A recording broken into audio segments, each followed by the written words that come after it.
Sir నమస్కారం sir. నమస్తే. Sir Allu Arjun గారి పైన కేసు నమోదైంది. అరెస్ట్ చేశారు. ఇప్పుడు హైకోర్టు కూడా నిర్ణయం తీసేసుకుంది. నాంపల్లి కోర్టు కూడా నిర్ణయం తీసేసుకుంది సార్. 14 రోజుల పాటు రిమాండ్‌కైతే విధించారు.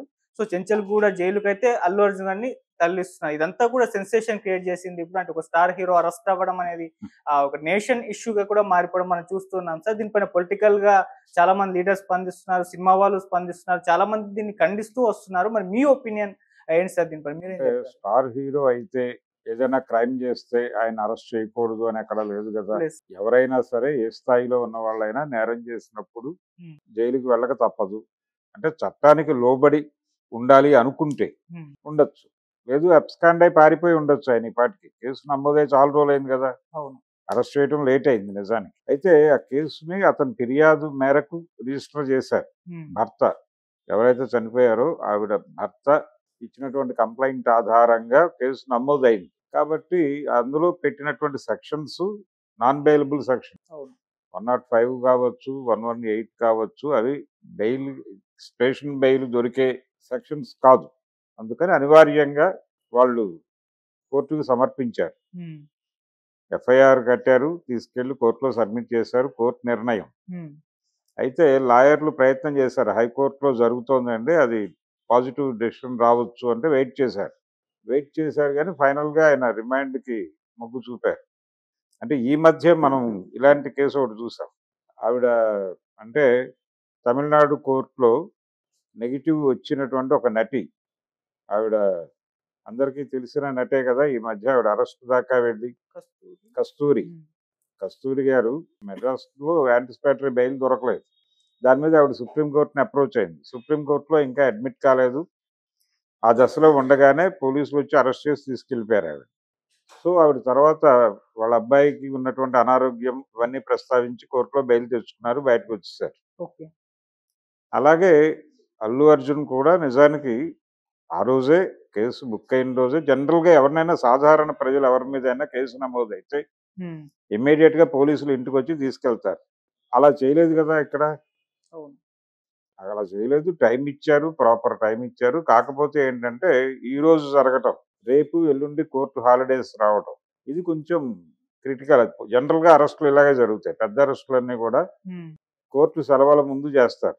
నిజానికి ఈరోజు బెయిల్ వచ్చిన అతనికి అంటే అసలు తీసుకెళ్ళటం 4 ఆ టైంకి తీసుకెళ్ళటం, ఈ రిమాండ్ రాయటం ఇదంతా 5 గంటల వరకు నడవటం, ఈ ప్రోగ్రామ్ అంతా సిస్టమాటిక్‌గా జరిగింది. హ్మ్. ఒకవేళ వీళ్ళు ఇమ్మీడియేట్‌గా ఆయన్ని కోర్టులో పెట్టి మరుక్షణమే ఇమ్మీడియేట్‌గా బెయిల్ మూవ్ చేసినా ఆయన ఇచ్చినప్పటికీ షూరిటీలు ప్రొడ్యూస్ చేయడానికి టైం పడుతుంది. ఓకే. ఆ కారణం చేతైనా ఆయన్ని జైలుకి పంపించి ఉండేవాళ్ళే. హ్మ్. షూరిటీలు మండే సబ్మిట్ చేస్తే అప్పుడు రిలీజ్ ఆర్డర్ వస్తుంది. అది జైలు నుంచి రిలీజ్ అవ్వాల్సి ఉంటుంది. హ్మ్. కాబట్టి ఈ వెసులు ఏం జరిగినా సోమవారం వరకు ఉండక తప్పని ఒక అనివార్యతని క్రియేట్ చేసిన మాట వాస్తవం. ఓకే. జైలుకి వెళ్ళటం అనేది చాలా మంది జైలుకి వెళ్ళిన వాళ్ళు మనకు తెలుసు కదా, ప్రముఖులు. ఇందిరాగాంధీ గారిని తీసుకెళ్లి జైల్లో కూర్చోబెట్టారు కదా ఆ రోజున హోంమంత్రిగా ఉన్నటువంటి చరణ్ సింగ్ గారు. ఆ తర్వాత ఆవిడ బయటకు వచ్చేసారు. ఆ తర్వాత జరిగినటువంటి ఎన్నికల్లో 80 ఎలక్షన్స్‌లో ఆవిడ మెజారిటీతో గెలిచి ఒక అద్భుత విజయాన్ని నమోదు చేశారు. అలాగే నాదెండ్ల భాస్కర్‌రావు తనకు వెన్నుపోటు పొడిచినప్పుడు రామారావు గారు ఇక్కడ అసెంబ్లీ ఎదుట ధర్నా చేస్తున్నప్పుడు ఆయన్ని కూడా అరెస్ట్ చేశారు కదా. హ్మ్. నెల తిరగకుండా ఆయన మళ్ళీ ముఖ్యమంత్రి అయిపోయాడు. కానీ ఆ రోజున అక్కడ ధర్నా చేస్తున్నప్పుడు పోలీసులు ఆయన్ని ఎక్కించుకొని జీప్‌లో తీసుకెళ్ళటం, అవన్నీ ఇప్పటికీ ఫోటోస్ ఉన్నాయి కదా నెట్‌లో అవైలబుల్‌గానే. అవును. కాబట్టి అరెస్టులు జరుగుతాయి. ఎవరినైనా అరెస్ట్ చేయాల్సిన సందర్భం వచ్చినప్పుడు చేస్తారు. చంద్రబాబు నాయుడు గారు 52 రోజులు ఉండొచ్చాడు. జగన్మోహన్ రెడ్డి గారు 16 నెలలు ఉండొచ్చాడు హ్మ్. జైల్లో. కాబట్టి అరెస్టు జరగటం ఒక స్టార్ హీరో అనేది ప్రశ్న కాదిక్కడ. ఓకే.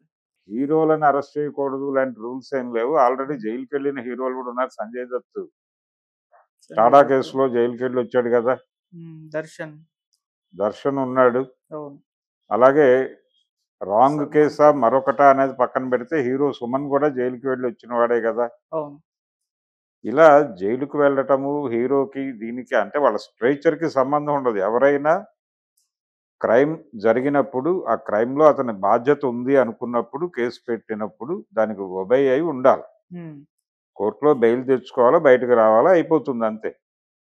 ఈ కేసు ట్రయల్ జరిగినప్పుడు అప్పుడు అది ఎప్పుడైనా జరగచ్చు. ఈరోజు ఎల్లుండే జరుగుతుందని ఏం లేదు. ఉమ్, ఆ ట్రయల్ అనేది ఎప్పుడైనా జరగచ్చు. పోలీసులు ఇప్పుడు ఆయన భర్త మాట్లాడుతున్నాడు. అవును. అల్లు అర్జున్ గారు చాలా మంచివారు. ఆయన ప్రమేయం ఏమీ లేదు దీనిలో. ఆయన్ని అనవసరంగా అరెస్ట్ చేశారు. ఒకవేళ అవసరమైతే నేను ఫిర్యాదు ఉపసంహరించుకుంటాను అంటున్నాడు ఆయన. ఉమ్, కానీ జరగాల్సిన కార్యక్రమం జరిగిపోయింది. ఓకే. ఇప్పుడు ఆయన ఏం మాట్లాడినా కోర్టుకి సమర్పించుకోవాల్సి ఉంటుంది. అది అది కూడా సోమవారమే జరగాలి. ఉమ్, సోమవారం కంప్లైంట్ చేసిన వ్యక్తే ఇలా మాట్లాడుతున్నాడు అనేది కూడా ఒక పాజిటివ్ గ్రౌండ్ కింద తీసుకుని కోర్టు బెయిల్ ఇవ్వడానికి సహకారం అవ్వచ్చు అది, ఓకే. ఈ మాటలు. అలా బెయిల్ ఇచ్చేసి షూరిటీలు పెట్టేసుకుని ఆ రోజు సాయంత్రానికి మండే ఈవినింగ్కి ఆయన మళ్ళీ బయటకు వచ్చేసి ఒక సక్సెస్ మీట్ పెట్టుకోవచ్చు, జైలుని గెలిచి వచ్చేసాను అని. ఉమ్, అయితే ఇక్కడ ప్రాథమికంగా చూడాల్సింది ఏంటంటే, అంటే ఈ అరెస్ట్ వెనకాల రాజకీయ కారణాలు ఉన్నాయని మాట్లాడేవాళ్ళు మాట్లాడుతున్నారు. అవును. దాంతోపాటు అనేక విషయాలు ఇప్పుడు లగ్చర్లలో జరుగుతున్నటువంటి ఇన్సిడెంట్లు, ఈ ఫార్మా క్లస్టర్స్ అనే పేరుతో ల్యాండ్ పూలింగ్ చేయటము, అలాగే ఇతర ప్రాంతాల్లో సామాన్యుల్ని వేధించటము, ఉమ్, ప్రభుత్వ ఆస్తుల పరిరక్షణ పేరుతో జనాల మీద చేస్తున్నటువంటి దాడులు, వీటన్నిటి నేపథ్యంలో కొంచెం ప్రజల దృష్టిని డైవర్ట్ చేయటానికి ఉమ్, ఈ అరెస్టు జరిగింది అని కూడా కొంతమంది మాట్లాడేస్తున్నారు. కానీ ఏమైనా కానీ, ఏం జరిగినా కావచ్చు, అక్కడ ఒక దారుణమైనటువంటి తొక్కిసలాట జరిగింది అనేది వాస్తవం. ఓకే. ఆ తొక్కిసలాటలో ఆ అమ్మాయి చనిపోయింది అన్నది వాస్తవం. ఆయన మీద కేసు నమోదైంది అనేది వాస్తవం. విద్యార్థి సంఘాలు థియేటర్ దగ్గర ధర్నాలు చేసి ఆయన అరెస్టును డిమాండ్ చేసే అనేది కూడా వాస్తవం. ఆయన్ని దానిలో నా బాధ్యత లేదు అన్నట్టుగా మాట్లాడాడు ఆయన. ఉమ్, అంటే చాలా ఇన్నోసెంట్ నేను, నాకు ఎవరో చెప్తే తెలుసుకున్నాను, తర్వాత బాధపడ్డాను, ఓ 25 లక్షలు ఇద్దాం అనుకున్నాను, ఇలా మాట్లాడాడు ఆయన. ఎక్కడా కూడా తన వైపు నుంచి, అంటే వాళ్ళు అక్కడ ప్రోగ్రామ్ చేయాలి అనుకోవటంలోనే తప్పు ఉంది. మీరు ప్రోగ్రామ్ చేయాలనుకున్నప్పుడు ఏ స్కేల్లో చేయదలుచుకున్నారు, అక్కడ ప్రజలకు ఇబ్బంది జరుగుతుందా లేదా, ఇవన్నీ ఆలోచించి కదా మీరు నిర్ణయం తీసుకోవాల్సింది. అలా కాకుండా మీ అంతటా మీరు నిర్ణయాలు తీసేసుకుని అక్కడ ఎవరు చచ్చిపోతే వాళ్ళ కర్మ అంటే అలాగా. ఖచ్చితంగా మీ బాధ్యత ఉంది. ఉమ్, ఎవరైతే ఆ ప్రోగ్రామ్ డిజైన్ చేశారో వాళ్ళు రెస్పాన్సిబుల్ దానికి. కేవలం అల్లు అర్జున్ని థియేటర్ యాజమాన్యాన్ని పెట్టడం కాదు, ఈయన్ని A11గా పెట్టారు. ఆ మధ్యలో ఎవరెవరు ఉన్నారనేది ఇంకా బయటకు రాలేదు. అవును. ఈ డిజైన్ చేసినటువంటి వాళ్ళు కూడా ఉండొచ్చు. సో వాళ్ళందరినీ అరెస్ట్ చేయాలి, వాళ్ళందరినీ తీసుకెళ్ళాలి, వాళ్ళందరినీ కరగడాలనకాలు పెట్టాలి. ఇది ఇండస్ట్రీకి ఒక గుణపాఠంగా ఉపయోగపడుతుంది. ఉమ్, రేపు ఎప్పుడైనా ఫర్దర్గా ఆయన ఒక మాట అన్నాడు, క్రాస్ రోడ్స్లో సినిమా చూడటం తప్పేం కాదు, మేము ప్రతి హీరో చేసేది ఇది రెగ్యులర్గా, ఇది ఒక కల్చర్ ఉంది ఇండస్ట్రీలో, అందులో భాగంగానే నేను వెళ్ళానండి. వాళ్ళు ఎవరు కూడా బయట గొడవ చేయరు, థియేటర్ లోపలికి వెళ్ళిపోతారు, థియేటర్లోకి రహస్యంగా వెళ్ళిపోతారు, ఆడియన్స్కి కూడా తెలియదు, ఉమ్, సడన్గా వాళ్ళు అపియర్ అవుతారు. థియేటర్ లోపలే జరుగుతుంది కాబట్టి ఎవరి సీట్లో వాళ్ళు ఉంటారు, ఎవరు ఏ గోల చేసినా అక్కడ వరకే పరిమితం అవుతుంది. అరుస్తారు, కాసేపు గొడవ చేస్తారు, ఆయన వెళ్ళిపోయిన తర్వాత సద్దుమడుగుతుంది, సినిమా మొదలవుతుంది, ఆయన వెళ్ళిపోతాడు. ఇది జనరల్గా జరిగే పద్ధతి. దానికి భిన్నంగా మీరు థియేటర్ బయట గొడవ పెట్టారు, థియేటర్ బయట ప్రోగ్రాం పెట్టారు. అది మాత్రమే కాకుండా మీ అభిమానులు థియేటర్ దగ్గరికి రమ్మని పిలిచారు. వీళ్ళందరూ రావడంతో ఒక తొక్కిసలాట జరిగింది. అక్కడున్న స్పేస్ చాలా తక్కువ. ఆ థియేటర్ లోపలికి వెళ్ళాల్సినటువంటి ఆడియన్స్కే నిలబడటానికి చోటు లేదు అక్కడ. మీరు అదనంగా జనాలను తీసుకొచ్చారు, దీనికి బాధ్యత వహించాలి కదా. మీరు ఒక వ్యాపార ప్రయోజనం కోసం చేశారు అది. దీన్ని ఒక ఈవెంట్గా మార్చి ఆ ఈవెంట్ని ప్రమోట్ చేసుకోవడం ద్వారా సినిమాకు బజ్ క్రియేట్ చేయాలనేది మీ వ్యూహం. అందుకని మీ వ్యాపార ప్రయోజనం కోసం ఒక మహిళని చంపేస్తే రైట్ ఎవరిచ్చారు మీకు? అందుకని ఇప్పటికైనా సరే కన్ఫెసివ్ టోన్తో మాట్లాడాలి. ఉమ్, జరిగిన దానిలో మా డిజైనింగ్ లోపం ఉంది, మా బాధ్యత ఉంది అని ఖచ్చితంగా మాట్లాడాలి. ఆయనకు సంబంధమే లేదు, ఆయనకు అమాయకుడు, ఆయనకేం తెలియదు అని మాట్లాడితే ఎలాగా? కోర్టులో కూడా అదే మాట్లాడారు వారి తరఫున న్యాయవాదులు. ఉమ్, ఆయన ప్రమేయం ఏముంది, నేరుగా ఆయన ప్రమేయం ఉందా అంటే ఆయన రావటం వలన జరిగింది అది. ఆయన రావటము, ఆయన బహిరంగంగా అంటే ఓపెన్ ప్లేస్లో ఈ కార్యక్రమాన్ని నిర్వహించటం వలన జరిగిన ఇబ్బంది. అలాగే ఆయన టీం, ఆయన అభిమానులందరికీ మెసేజ్లు పంపించడం వలన జరిగిన ప్రమాదం అది. ఈ మొత్తం డిజైన్ చేసింది ఎవరు? నిర్మాతలకు తెలియకుండా జరిగిందా? వాళ్ళు కూడా ఇన్వాల్వ్ చేయాలి దీనిలో. చేస్తే ఏంటంటే ఒక గుణపాఠంగా ఉంటుంది. ఫర్దర్‌గా ఎవరైనా ఇలాంటి ఈవెంట్స్ చేస్తే వాళ్ళు బాధ్యతగా వ్యవహరిస్తారు కనీసం. ఇదొక గుర్తుంటుంది. అల్లు అర్జున్ లాంటి వాడే జైలుకెళ్లాల్సొచ్చింది. కొంచెం ఒళ్ళు దగ్గర పెట్టుకొని ఏర్పాట్లు చేయండిరా, అక్కడ జనాలు ఇబ్బంది పడే పరిస్థితి ఉందా లేదా చెక్ చేయండి ముందు. ఎంతమందిని మనం అక్కడ అకామిడేట్ చేయగలం అంతమంది వచ్చేలాగానే ప్లాన్ చేయండి. అంతకంటే తగ్గాలి తప్ప పెరగకూడదు. మీరు ఒక మానియా క్రియేట్ చేయాలనుకున్నారు, ఒక ఫేవర్ క్రియేట్ చేయాలనుకుని ఇలాంటి పూనకపు కార్యక్రమాలకి తెరలు లేపారు మీరు. అందుకు ఖచ్చితంగా మీరు రెస్పాన్సిబిలిటీ వహించాలి. మీరు జైలుకి వెళ్ళడం తప్పేం కాదు. అల్లు అర్జున్ జైలుకి వెళ్ళటం అనేది ఎంత మాత్రమూ తప్పు కాదు. ఓకే. అతను దానికి తగినవాడే. ఎందుకు తగినవాడు అంటున్నానంటే ఆయన ఏదో క్రైమ్ చేయాలనే మోటోతో కాదు, వాళ్ళకు బిజినెస్ లక్ష్యం ఉంది. ఆ బిజినెస్ లక్ష్యంలో భాగంగా మీరు చేసేటువంటి ఈవెంట్కి మీ రెస్పాన్సిబిలిటీ ఉండాలి కదా. మీరు కనీసం ఇంకో మాట అంటున్నారు వాళ్ళు, మేము ఆ ముందు రోజే పోలీసులను ప్రొటెక్షన్ అడిగాము, వాళ్ళు ప్రాపర్గా రియాక్ట్ కాలేదు అని. రియాక్ట్ కాలేదు అనే విషయం కూడా మీకు ఈవెంట్ ఆయన రావడానికంటే ముందే తెలుసు. తెలిసినప్పుడు ఇక్కడ పోలీసులు ప్రొటెక్షన్ ఏర్పాటు చేయలేకపోయారు, మేము కూడా ప్రైవేట్ ప్రొటెక్షన్ ఏర్పాటు చేయలేకపోతున్నాం, పబ్లిక్ ఏమైనా ఇబ్బంది అవుతుందేమో, మీరు ప్రోగ్రాంలో చిన్న చేంజ్, మీరు బయట కాకుండా లోపల ఈ అభివాద ప్రోగ్రాం పెట్టుకోండి అని మీలో మీరు మాట్లాడుకోవాలి కదా. అది కూడా మాట్లాడుకోలేదంటే అది కూడా మీ బాధ్యతారాహిత్యమే. పోలీసుల మీద నెపం నెట్టే ప్రయత్నం చేస్తున్నారు తప్ప మీ బాధ్యతారాహిత్యం గురించి మీరు ఎందుకు కన్ఫెస్ అవ్వరు? నేర అంగీకారం చేయడానికి మీరు ఎందుకు మొహమాట పడుతున్నారు? ప్రపంచం మీదకి నెపం నెట్టే ప్రయత్నం ఎందుకు చేస్తున్నారు? ఈ ప్రశ్నలకు సమాధానం చెప్పాలి కదా అల్లు అర్జున్.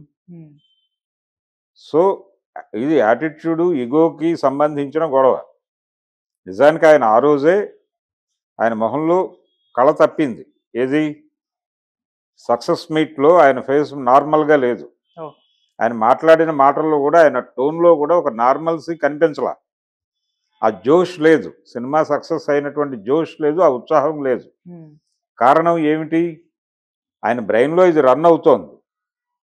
మనం ఏదో మాట్లాడేసాం కానీ మనం మాట్లాడిన మాటల్లో కొంత గందరగోళం ఉందనేది ఆయన రియలైజ్ అయ్యాడు. రెండోది, ఆయన మొదటే దీనికి సంబంధించి ఏదో నిర్ణయం తీసుకుని ఉంటాడు, కానీ ఏం జరగదులే అన్న జరిగితే చూసుకుందామని ఆ ఆయనతో ఉన్నటువంటి ఇతర ప్రజలు చెప్పి ఉండటం చేత ఆగి ఉండొచ్చు కూడా. అంటే మనం నెగిటివ్ సైడ్ ఎందుకు చూడాలి, పాజిటివ్ యాంగిల్లో కూడా మాట్లాడుకుంటే అది కూడా ఏదో బ్రెయిన్లో రన్ అవుతుంది ఆయనకి. ఆ రన్ అవుతున్నటువంటి ప్రెజర్ చూపించాడు ఆయన ఆ ఈవెంట్లో. సో ఒక క్రైసిస్ ఉంది, వాళ్ళకి తెలుసు ఏదో సంథింగ్ ఏదో జరగబోతోంది అనే విషయానికి సంబంధించి వాళ్ళకు ఒక ప్రాథమిక జ్ఞానం ఉంది. అందులో భాగంగానే జరిగింది అది. సార్ అలాగే అంటే ఇప్పుడు ఫ్యాన్స్ అయితే ఇంకొన్ని బయటకు తీస్తూ మాట్లాడుతున్నారు సార్. అంటే హత్రాస్ బోలేబాబా ఆ తొక్కిస్లాట్లో 121 మంది చనిపోయినప్పుడు మరి బోలేబాబాను ఎందుకు అరెస్ట్ చేయలేదు? రాజమండ్రి పుష్కరాల్లో అంతమంది చనిపోయినప్పుడు చంద్రబాబు నాయుడు గారిని ఎందుకు అరెస్ట్ చేయలేదు? ఇవన్నీ బయటకు తీస్తున్నారు. మరి ఇప్పుడు అల్లు అర్జున్ ఎందుకు అరెస్ట్ చేస్తున్నారని క్వశ్చన్ చేస్తున్నారు వాళ్ళ తరపు నుంచి. దీనికి మీ సమాధానం? అంటే ఒకటండి, చనిపోలేదు అని చెప్పగలరా వీళ్ళు? అంటే గతంలో చేయలేదు కాబట్టి ఇప్పుడు కూడా చేయకూడదు, చంపేసినా చేయకూడదు అంటే అలాగా? ఆ రోజున చేయకపోవడం అనే దాని మీద క్వశ్చన్ చేయండి. ఆ రోజున చేయలేదు కాబట్టి ఈ రోజున కూడా చేయకూడదు అనటం తప్పు. ఇప్పుడు ప్రభుత్వాలు కూడా చట్టసభలు కూడా ఇలాగే తయారైనాయి.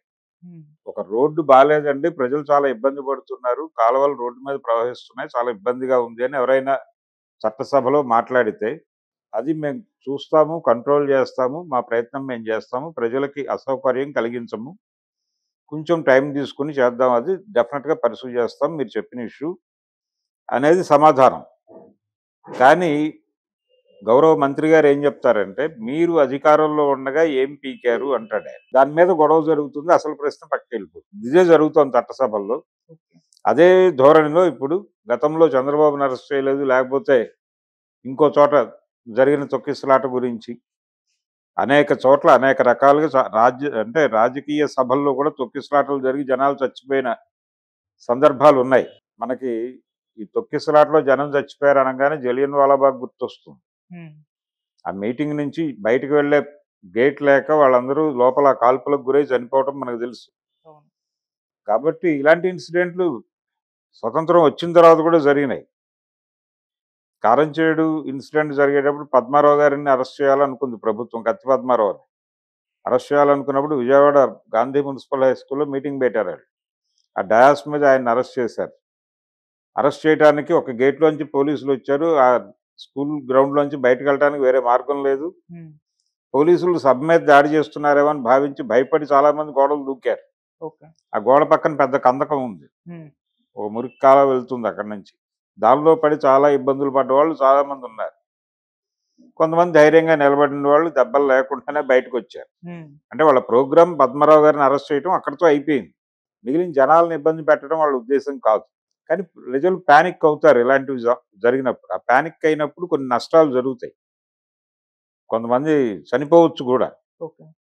ఇలాంటివి ఏమైనా జరిగినప్పుడు ఖచ్చితంగా వాళ్ళు బాధ్యత తీసుకోవాలి. ఆ నాయకులు లేకపోతే ఎవరైనా సరే రెస్పాన్సిబిలిటీ తీసుకోవాలంటే ఇవన్నీ ఊహించాలి మీరు. ఉమ్, అంటే మన అరెస్ట్ చేయడానికి పోలీసులు తిరుగుతున్నారు. మనం ఆ రోజు డయాస్ మీద కనిపిస్తే పోలీసులు స్టేజ్ మీద దాడి చేసే ప్రమాదం ఉంది. తద్వారా ప్రజలు సఫర్ అయ్యే అవకాశం ఉంది అని పద్మారావు గారు అనుకుని ఉండాలి ఆ రోజు. ఓకే. అనుకోకపోవడం వలన కొంతమంది కాళ్ళు చేతులు ఎరగొట్టుకోవాల్సి వచ్చింది. ఉమ్, అలాగే ఇక్కడ కూడా అల్లు అర్జున్ అక్కడికి రావాలి అనుకున్నప్పుడు అక్కడ జనాలకి తగిన స్పేస్ ఉందా లేదా అనేది చెక్ చేసుకోవాలి కదా. దీనికి అందరూ మద్దతు ఇచ్చారా, పోలీస్ డిపార్ట్మెంట్ వాళ్ళు ప్రొటెక్షన్ ఇచ్చారా, ఇవన్నీ చెక్ చేసుకుని కదా మీరు అక్కడ కాలెట్టాల్సింది. పైగా మీరు బహిరంగంగా ఎందుకు చేస్తున్నారు విన్యాసాలు? లోపల చేయొచ్చు కదా. ఉమ్, అక్కడ ఉన్న ప్లేస్ అంతా 10 కార్లు గట్టిగా పట్టవు అక్కడ. అక్కడ మీరు నిలబడి చేతులెత్తి కాళ్ళెత్తి విన్యాసాలు చేస్తే ఎలా? జనాలతో సమస్య కదా. ఇది గుర్తించాలి. ఓకే. ఇది గుర్తిస్తే ఈ జరిగినటువంటి వ్యవహారంలో ఎవరికి ఏ రకమైనటువంటి ఇబ్బంది అక్కర్లేదు. రకరకాల పొలిటికల్ యాంగిల్స్ కూడా మాట్లాడుతున్నారు దీనిలో. ఉమ్, ఆయన వేదిక మీద రేవంత్ రెడ్డి గారి పేరు మాట్లాడటానికి కొంత ఇబ్బంది పడ్డాడని, ఉమ్, అందువలన హర్ట్ అయ్యి రేవంత్ రెడ్డి అంటే ఏమిటో తెలియజేయడం కోసం అరెస్ట్ చేశారని కొంతమంది వ్యాఖ్యానాలు చెప్తున్నారు. ఉమ్, అది కూడా ఒక రకమైన ఓవర్ స్టేట్మెంటే. ఇప్పుడు అతను చనిపోయింది, ఒక మహిళ చనిపోయింది అనేది వాస్తవం. అది ఎందుకు జరిగింది, అది జరిపిన వాళ్ళు ఎవరు, కాబట్టి వాళ్ళ మీద కేసు ఫైల్ చేయడం తప్పేమీ కాదు. ఉమ్.